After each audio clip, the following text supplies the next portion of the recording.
I'd like to now cross back to Newcastle. Pete Nicholls, you're the CEO of Parents Beyond Breakup. I suppose I can have this discussion with you both at a professional and a personal level, because you've shared previously that you have your own lived experience. So, Pete, if I could, what is parental alienation in your experience? Yes, I mean, I can talk about it professionally and personally. If I touch on the personal side, and if it allows the audience to get a sense of if you can relate to it, and I'm sure a lot of you can, I did not see my oldest daughter from the age of 5 until nearly 16. We were reunited, and in fact, her custodial care was transferred to me. And it took 11 years to achieve that outcome, so it can happen. I'll talk a bit about reframing your thinking later on.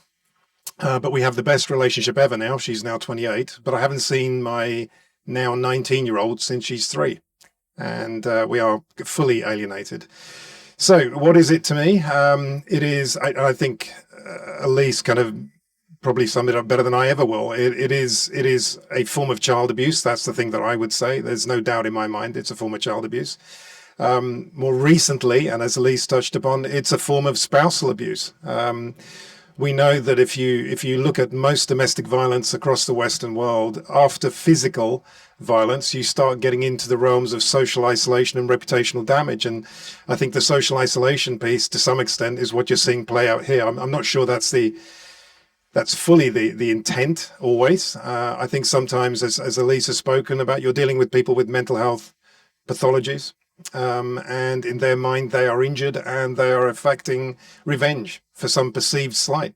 So on some level they're probably thinking they're doing the right thing. But yeah, so to my mind it's child abuse. That's a simple answer, JD, but it's also spousal abuse.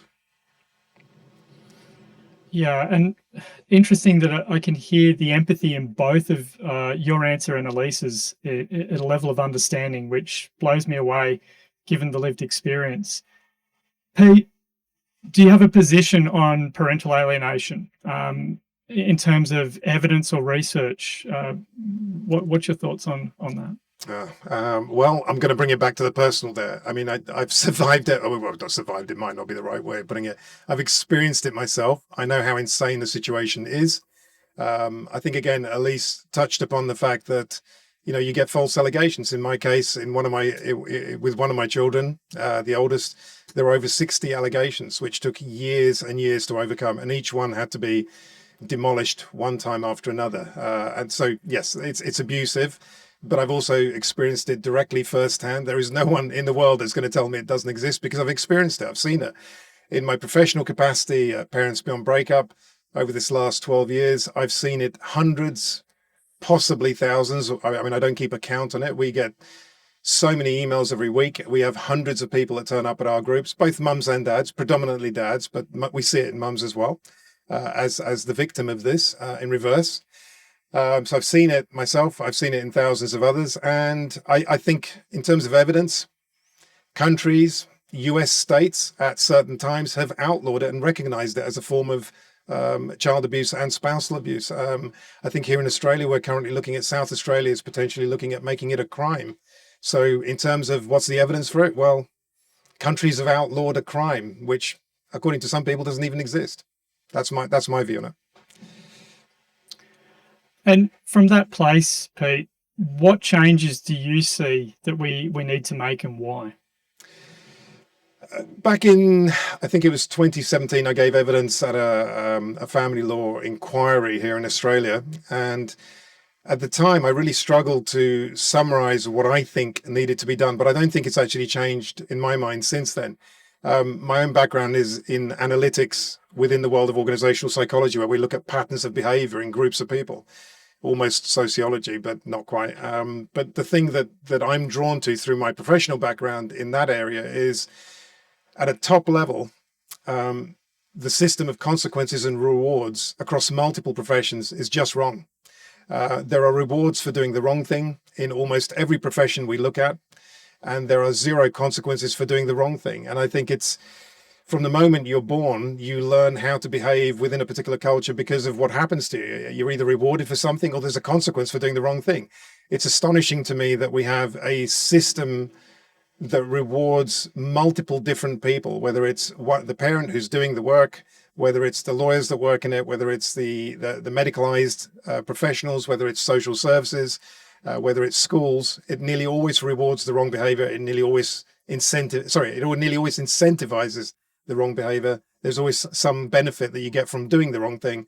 There is nearly never a consequence for the wrong behavior. And that I find astonishing. So for me, systemically, that's the way to look at it from a government point of view.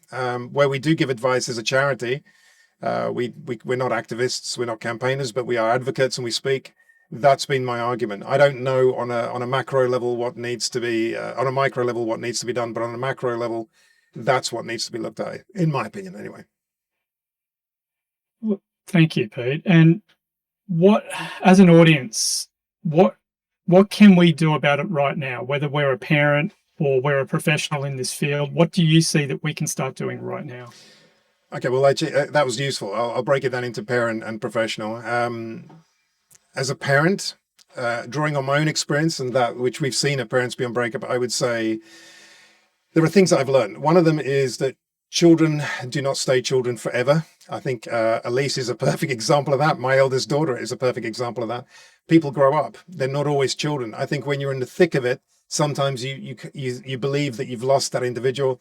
Maybe you haven't. I now have the best relationship I could possibly have with my eldest daughter.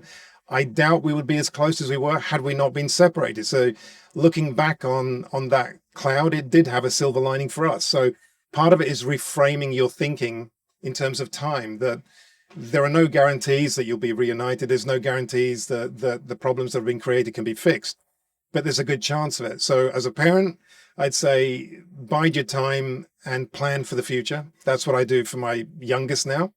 A lot of my work is based around what my youngest will find one day when she grows up and asks the question, what happened? That's it from a parental perspective, I say, and that's helped me survive.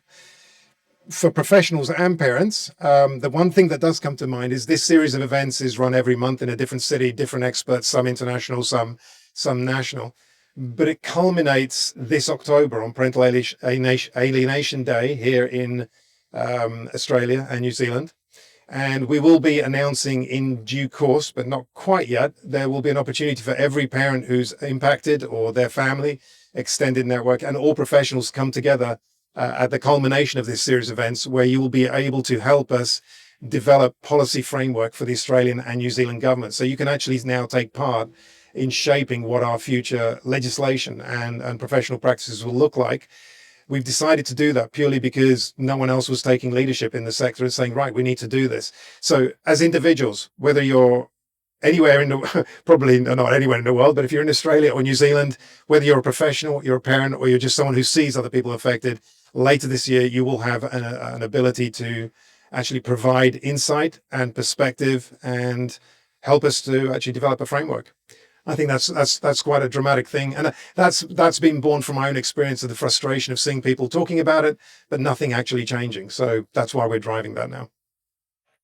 And I do recall last year on the Parental Alienation Day here in Australia and New Zealand, I think you laid down a healthy challenge that we step up and we take action, Yeah. and we do something about that. And what you just described there, Pete, will be a very unique experience, hands-on experience for both professionals and parents affected or seeing this, to work side by side to affect that change. And we thank you for the initiative to get this started, both personally and professionally. You did mention your own personal experience there, but we see that you're like Elise, you're doing something about it professionally. So thank you.